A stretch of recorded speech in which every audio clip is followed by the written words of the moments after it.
I'm Kendyle Paige, and today I have Brandon Lee Richardson. We've been friends for, I want to say, 2017. That's about right. Instant friendship. Yeah. When we first met was when we were working together. Yes. But in the beginning, we didn't really talk to each other like that. No, you're so right. It wasn't until that event Sean Strong put on in Newburgh. Yes. Shout out to Sean Strong. Okay, yes. Remember it that? was like a how to market yourself event where he was essentially teaching creatives in the area how to do an interview, and he asked for a volunteer to come up and do a mock interview. Yeah. And I don't know why I volunteered, because I would never do that now.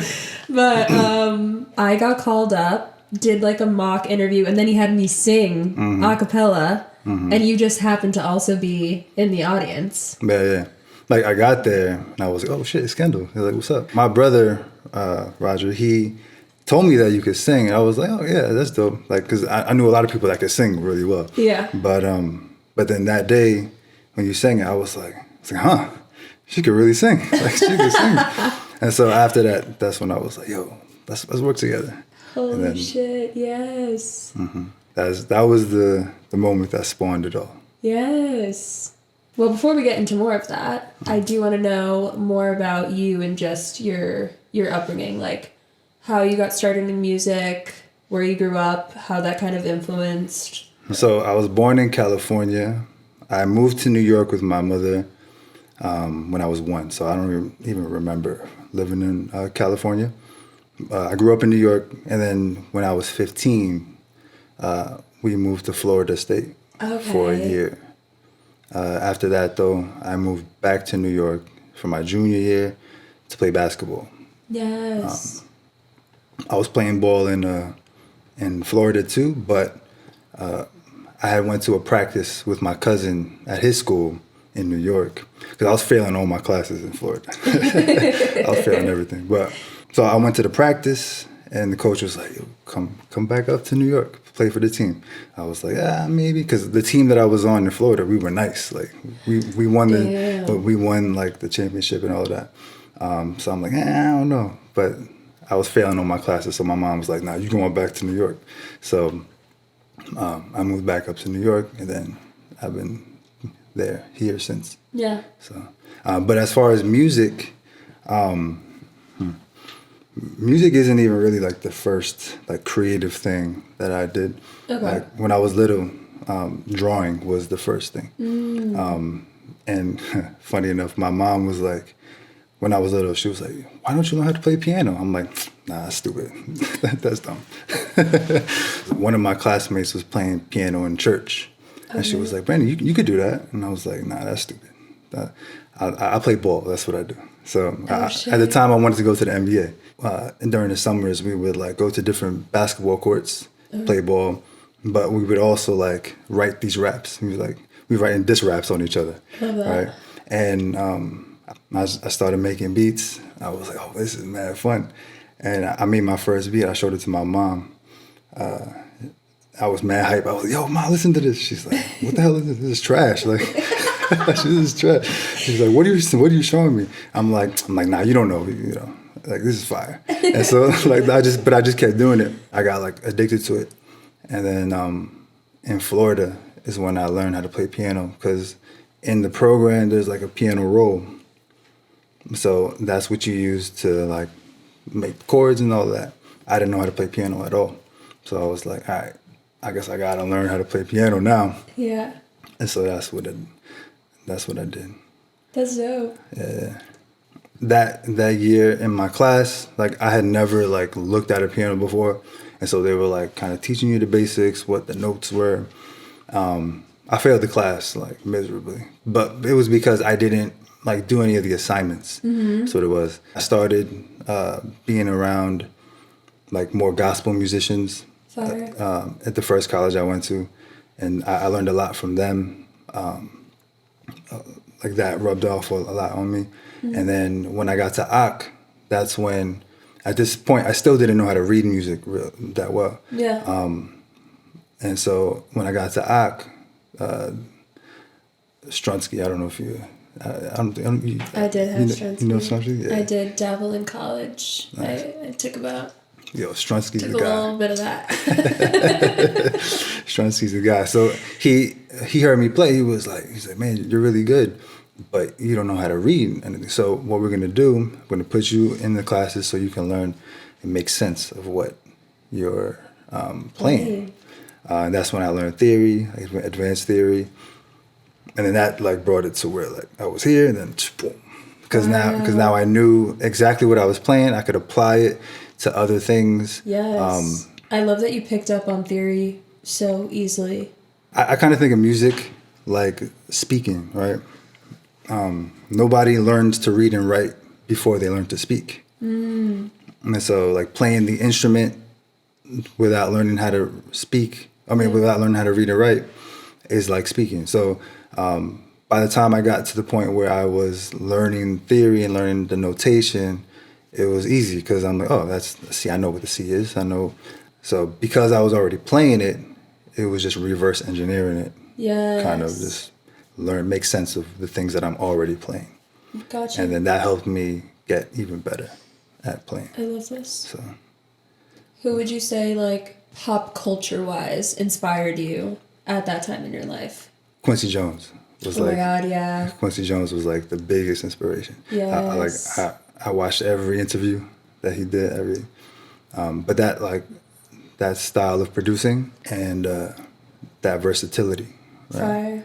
To where like he produced some of the biggest jazz records, produced the biggest pop record, produced one of the biggest television shows, like just that like that's that like level is always what inspired me. It still does to this day. I remember in like the beginning stages of us working together, you talked about him all the time. You were like, well, in this song we're gonna do this because Quincy. Yo, like that's the master, man. Yeah. Quincy Jones is the master. I love that. So after I sang Flower at this event, we decided we're gonna work together. I had been gigging all over the place with Javel, my guitarist, who I met in high school. And shout out to Javel. Yeah, he's the best. That's my guy. He really is. Like, so many full circle moments there. And we end up, me and Javel, going to your house in Middletown to play Flower for You and I think another original that I had to decide on which one we wanted to be like the first song we work on together. And I was nervous as hell, but I can't help but think, like, if we had picked that other original, how different shit just would have been. Like, Flower was seriously the perfect introduction. But we play it for you, and you're like, okay, yeah, like, you're just going to record your vocals right here. And I'm like, oh, we don't have a booth? And you're like, no, I don't do that. And then you just break it all down for me. You're like, you don't need all that shit. Like, this, it's going to be raw, it's going to be real, and, like, this is how we're going to do it. And it just made me so comfortable. Like, I still listen to that track and I'm like, how the fuck did I sing like that? Like, at the time, I had been also working with a progressive rock band, which is why the rasp in my voice was so insane, because I was honestly hurting myself. And it worked for that record, but it never really happened quite like that again, because I wasn't in pain anymore. But for Flower, it really worked. Your setup is very minimal. Can you talk about it? Like, you really just produce at home with a key amount of things. Yeah. I'm very much in the belief system that you don't need a lot to get a good quality result. Most of it is really just what comes from you. Like, what do you know? How do you know how to do it? So, and a lot that came from the fact that I didn't have a lot when I was coming up. Right. So, in the very, very beginning, all I had was the computer, and then I had gotten like this like $100 keyboard that I was just like learning how to practice and practicing piano on. And then my computer crapped out because I had so many viruses from LimeWire. So for a long time, I didn't even have a computer. Yeah. And I would just the piano. And so it was like, all right, so how can I like start making songs with just this, right? And so I would, like in the first college I went to, I would just work with different songwriters, and we had studios there. And I just try to figure out ways to get it done. And then when I finally got like a working computer, it wasn't until I moved up here. And so I was like, all right, what can I afford right now? A computer, like $150 interface, and a mic. It's like literally. And so I was like, all right, so how can I make this sound good? Kept doing it, kept working on it. Along the way, I ended up getting into Purchase, and then in Purchase is when I got to learn more about audio recording and production, because at that point I never really got any training. It was just whatever I was teaching myself. And even then, like, I still had the minimal setup. Yeah. Because I didn't, at a certain point, then I was like, all right, I'm getting good quality recordings out of what I have. Do I need anything else? Not really. Pharrell said it real well. He was like, work with what you got, and when you feel like the equipment that you have is holding you back, then you upgrade. And that's really the mindset that I have the whole time. Was the goal in the beginning for you to be able to produce for yourself, or like when did it transfer to like you wanted to produce for other artists? That was the goal in the beginning. That was the goal. That was always the goal. Like, okay. I always liked producing for other people. In the beginning, though, it was kind of hard to get artists to trust that you, especially when you didn't have equipment. You're like, oh, I don't have like a whole library of beats to show people, because I don't really do that. It's like each one is like one of one, right? So in the beginning, it was kind of hard. Like, there was a few people that trusted the vision, and then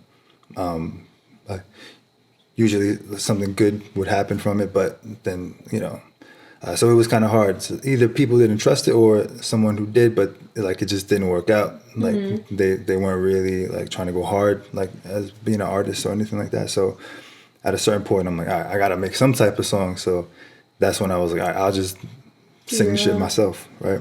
And so I just kept doing that. And then when the artist would come that I felt I wanted to work with and I was serious about it, then I would produce for them. But the goal was always like to produce for other people. In the beginning, we both worked at Alto together. I wrote the intro to Flower at the front desk at Alto on a Post-it note in between checking out customers. And at first, this will get me into like our process, because I think it's very unique of just, I would write the melody to a cappella. Like there's no song, no instrumental, no beat. I had never really been able to write like that. And I think that's why I was never able to write original music before working with you, because someone would send me a beat and I'd be like, what am I supposed to do with this? Like, it was either very repetitive, not the sound I was really going for. And then you can't really explain to them without being a musician, like, this is what I want it to sound like. Whereas I brought Flower to you, I recorded it a cappella, and you created the beat around the vocal, which I love. It is like my favorite thing that we do. And we've made all of our music since then in that way. Pretty much in that way. I think there's only been, with the exception of maybe one song. Two, actually. So Mine Tonight and Got No Time. Got No Time, yes. Got No Time, yeah. We make Flower, and a producer hits me up for this TV show and sees all the content we're making online. We make a music video, which kudos to you, because I didn't know what the fuck I was doing. And you were like, we're going to make a music video. We're going to make an acoustic video. You're going to make a lyric video. We're going to post this on YouTube. And this is the teaser. And what does this mean to you? And like helping me work through the process of becoming an original artist and what that looks like what my brand looks like, and like what my songs are going to mean to me, but like also other people. And I don't know, it was really dope. It's really dope to look back on. I think while we were in it, I was like, damn, like Brandon's my mentor. He just fucking like knows shit. And this producer sees all the work we're putting in and invites me to come out to LA for this show, The Four. And Crazy. I had been auditioning for shows my whole life. So this was kind of like, yes, I'm doing it. And you were like, this is the moment. Yeah.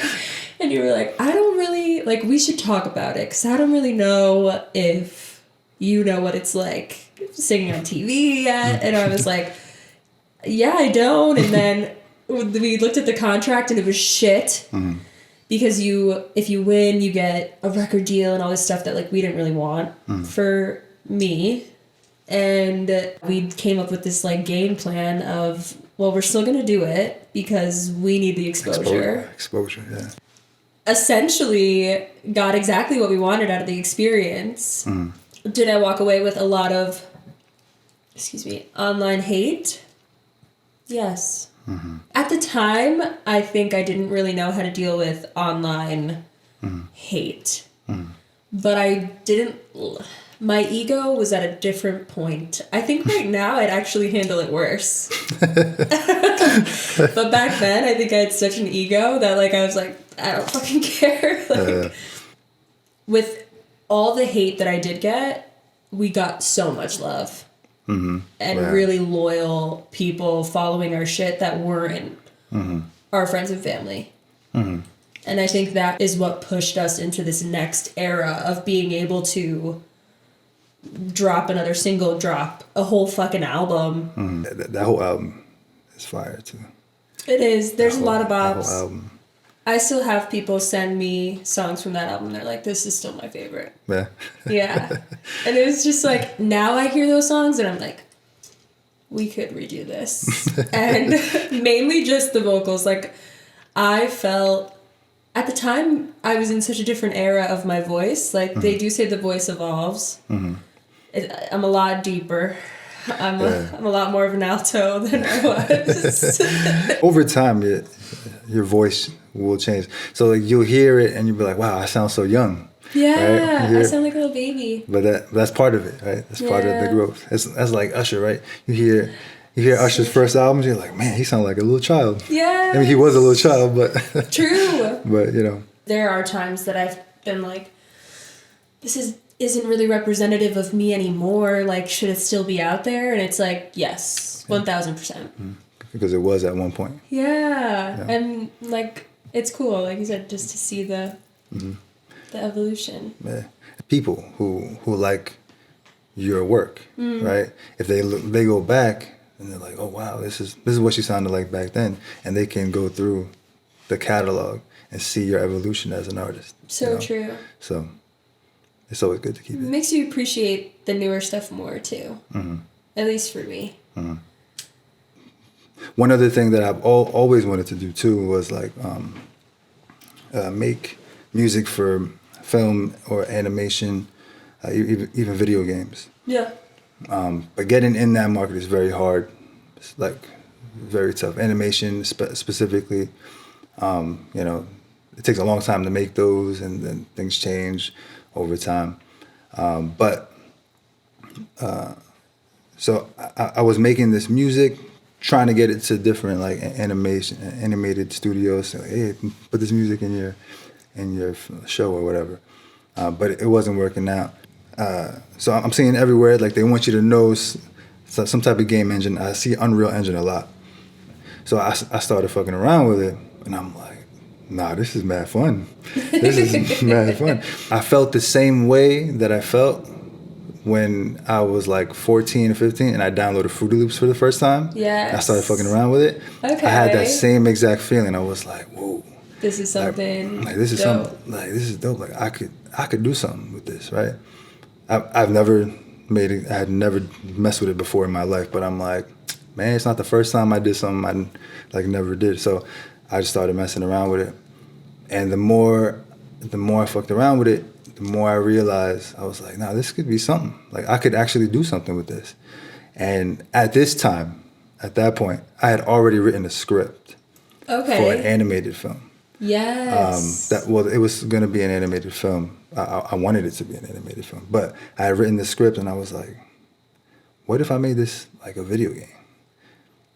And so I started reworking the script, and then I was like, this could work. So I like send it over to my cousin, who like helped me out with it a little bit. He gave me some feedback on it, made changes or whatever. And then during this whole time, I'm working on Unreal Engine, trying to learn it. It's a big program, and then now I was like, all right. So I got to a point where I'm like, I could do this, right? So yeah. And now the new project that I'm working on is a video game. It's paired with an album. Which is gonna be the soundtrack. That's so dope. Mm-hmm. And then, correct me if I'm wrong, this is your story. Yeah. In like a animated. Like my personal story? Your personal story, yeah. No. This is completely unique. Yeah, it's completely fictional fantasy. Got it. Yeah. What is it called? Do you have a name? Yeah. So the project is gonna be called The Viper Lily. The Viper Lily. Yeah. I haven't heard that yet. That's dope. Yeah. The Viper Lily. Do you have like a projected time as to when you can see that coming out? Not yet. I can't wait. I'm excited. Just seeing like the little pieces when I come over, I'm like, yeah, it's something special. Yeah, it's so crazy that program, and it's so much out of my comfort zone. Yeah. And I love that. Like, that's growth. You know, I love the fact that it's so much out of my comfort zone, and it's making me be creative in a completely different way. Like I feel like I just opened up a door and like my mind just went, expanded crazy. The next chapter. Yeah, and it's like it's feeding the music. The music is also feeding that. Both of them feed like the music I make for other people. Yes. And it kind of like just like a whole web of things. Yeah. So we've also entered a new era where we're kind of like mentoring, managing other artists, which I think is really cool. Yeah. Kind of passing on our knowledge of working together with other people. Yeah. I love the fact that you're writing for other artists. You know, that's such a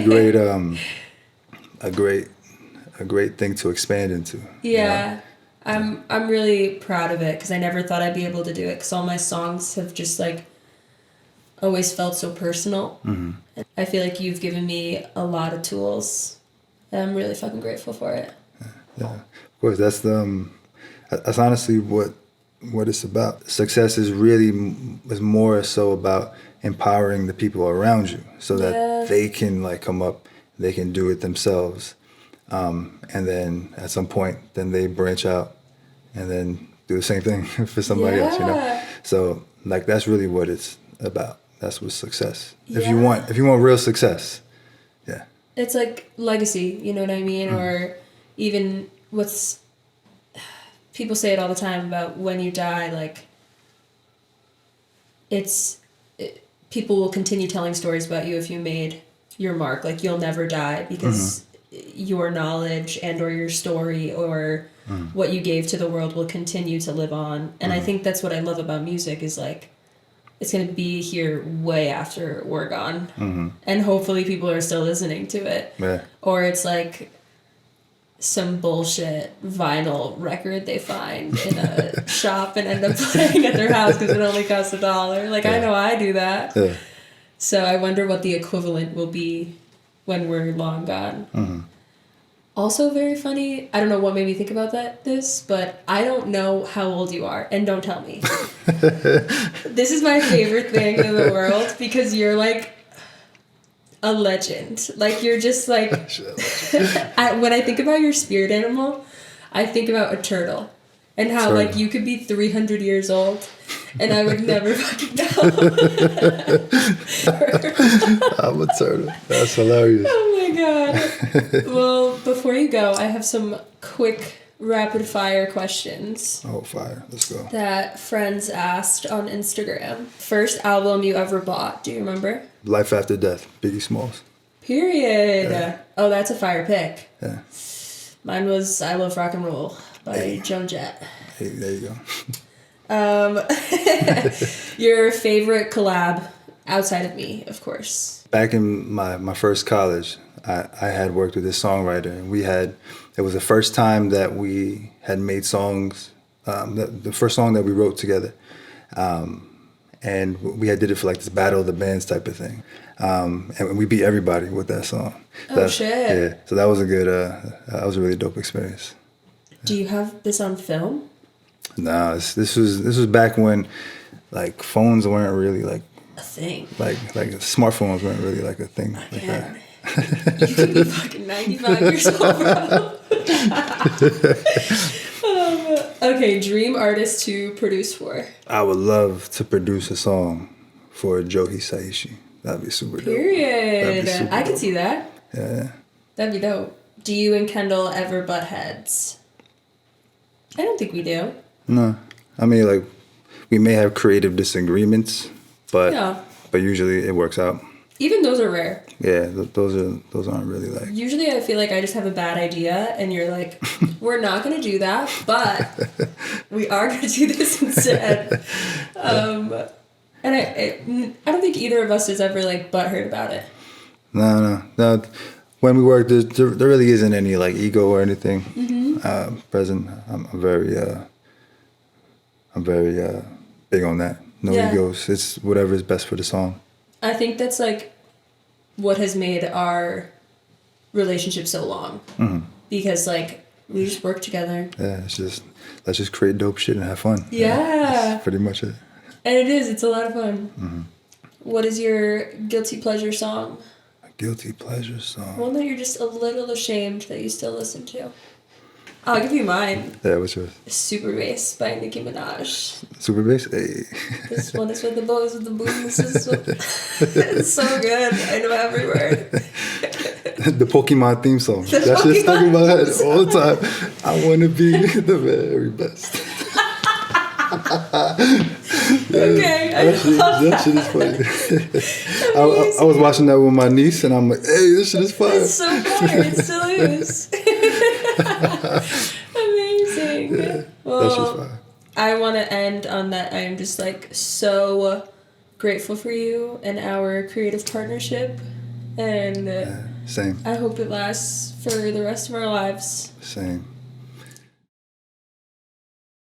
I was born just a flower, painted petals for your weed. Started out as just a seed. Both my parents set me free. Gave me 2 younger sisters, older brothers, huge family. Started growing unwanted weeds. Mama showed me they were nothing ugly. You may think you know me through words and rumors, but do ya know me through the hurt? Take that pill and swallow, drink another piece and find clarity. Think a little harder, dance a little longer. You can handle this all, but do they let you know how hard it is when you fall?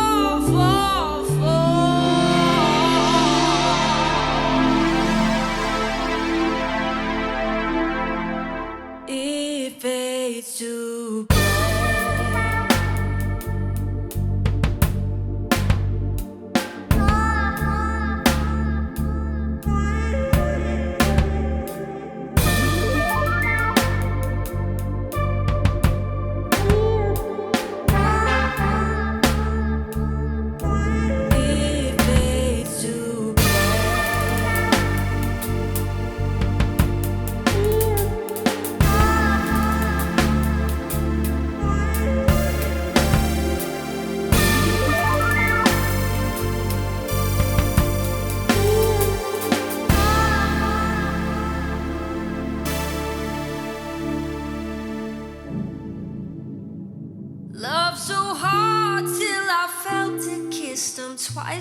much I meant it. Flash forward 10 years after that, killed him, car was split in half.